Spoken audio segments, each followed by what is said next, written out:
Assalamualaikum warahmatullahi wabarakatuh. Di video kali ini saya akan memberi contoh bagaimana cara menganalisis analisis teknikal saham INTP sebagai contohnya. Jadi seperti yang video-video saya sebelumnya, kita akan melihat dari pola besarnya terlebih dahulu.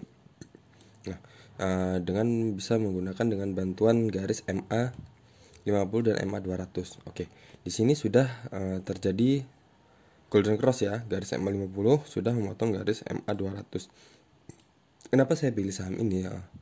Saya melihat ada sesuatu hal yang sama seperti saham ICBP yang sebelumnya saya buat videonya. Ini saham ini juga menarik ya menurut saya. Pertama, sudah kelihatan jelas banget ini sebelumnya di sini downtrend. Dan di sini downtrend. Kenapa? Karena kan sudah saya bilang downtrend itu terbentuk lower low, di sini lower low, kena lower low, higher low, higher low. Karena apa? Karena dia tertinggi tapi dia tetap terendah dari sebelumnya. Berarti itu indikasinya dari saham yang sedang downtrend. Tapi di sini sudah terbentuk lower high. Dia kenapa di sini lower high? Dia terendah tapi dia tertinggi dari lower sebelumnya. Di sini juga terbentuk lower high. Dia terendah tapi tertinggi dari lower yang sebelumnya. Di sini terbentuk higher high. Sini higher high karena dia tertinggi dari tertinggi sebelumnya. Jadi higher high.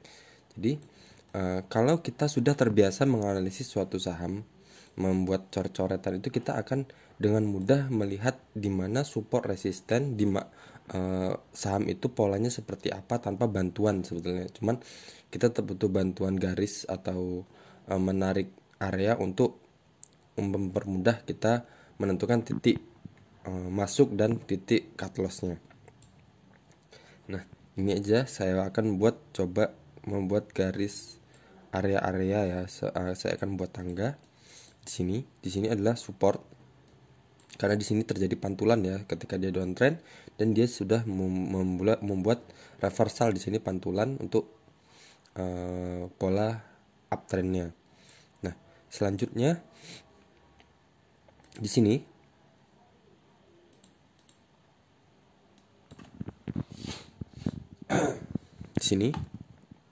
sebelumnya adalah support di sini, dan kemudian di sini masih menjadi support, dan di sini tertahan di area support nih. Berarti dia bisa dibilang ini adalah area supportnya. Terus selanjutnya di sini kita bisa bikin tangga juga.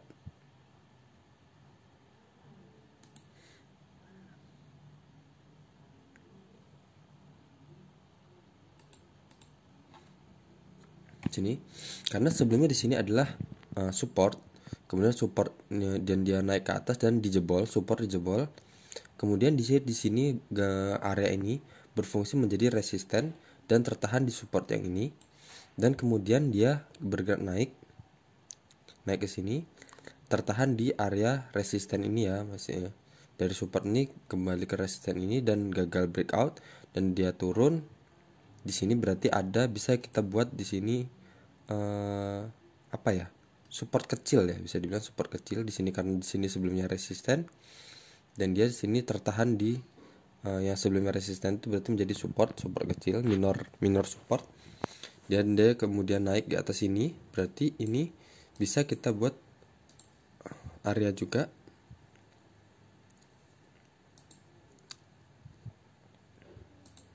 Sebelumnya di sini resisten ya. Kalau kita panjangkan ke sana pasti dia berubah menjadi support kan. Di sini support. Kalau dipanjangkan lagi,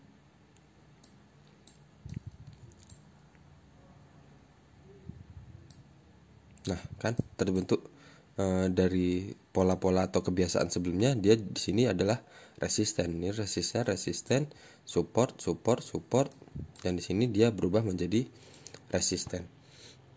Nah, jadi dari sini kita udah kelihatan ya tangga-tangga saham itu. Jadi dari sini dia naik ke sini, dari sini dia naik ke sini, dari sini dia akan naik ke sini. Seperti itu. Nah, berarti sekarang dia sedang berada di area support. Sini. karena saya tebalin aja.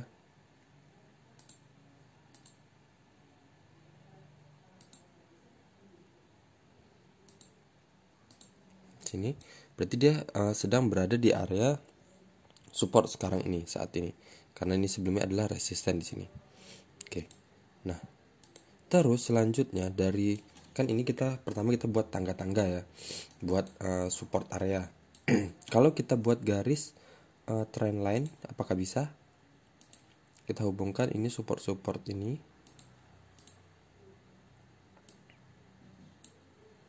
sini, terus kita buat resistennya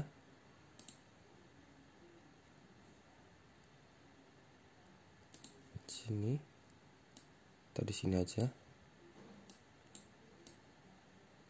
kurang bagus ya, berarti kita gunakan yang ini aja.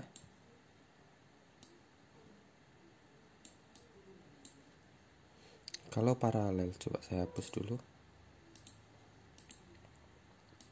kita buat yang paralel aja biar lebih akurat. Sini, sini,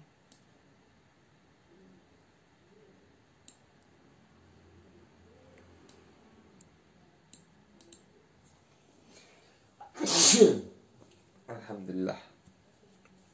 Oke, berarti di sini udah jelas kelihatan ya uptrendnya ya. Jadi di sini, aduh,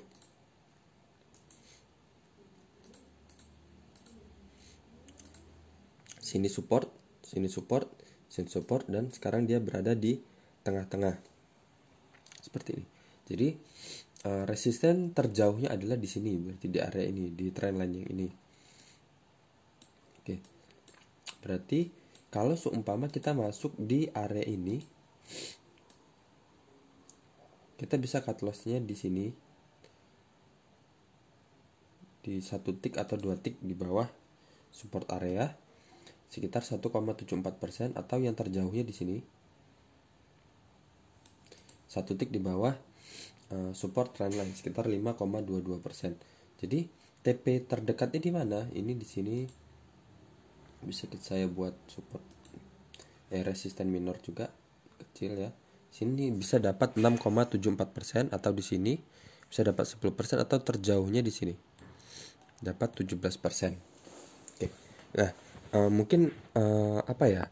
Mungkin yang sering kebiasaan pola saya ketika saya menentukan titik beli, kenapa saya yang pertama kali saya hitung adalah cut loss-nya, karena itu cut loss itu adalah hal yang paling penting kalau menurut saya. Jadi kita masuk di suatu saham, kita harus tahu resiko kita. Ketika masuk di harga segini, kita harus tahu kita akan kehilangan uang berapa ketika saham itu tidak bergerak sesuai dengan keinginan kita. Jadi kita harus tahu itu. Jadi kita harus mengukur itu. Misal saya ketika masuk di sini saya akan kehilangan uang sekitar 2% dengan tambahan fee 0,4, misal Mirai Aset ya 0,4, berarti saya akan kehilangan uang sekitar 2,4% atau 2,5% misal kita bulatkan. Jadi dari 10 juta misal modal kita masuk ke saham ini, jadi kita kehilangan 2,5%, itu berapa?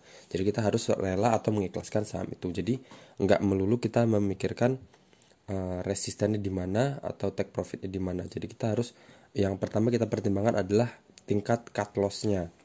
Jadi kita harus siap merelakan uang segitu kalau saham ini ternyata tidak bergerak dengan sesuai harapan kita atau sesuai keinginan kita. Seperti itu. Jadi dengan analisis teknikal ini kita bisa mengukur resiko yang akan kita hadapi. Jadi kita bisa mengukur resiko kerugian kita sendiri.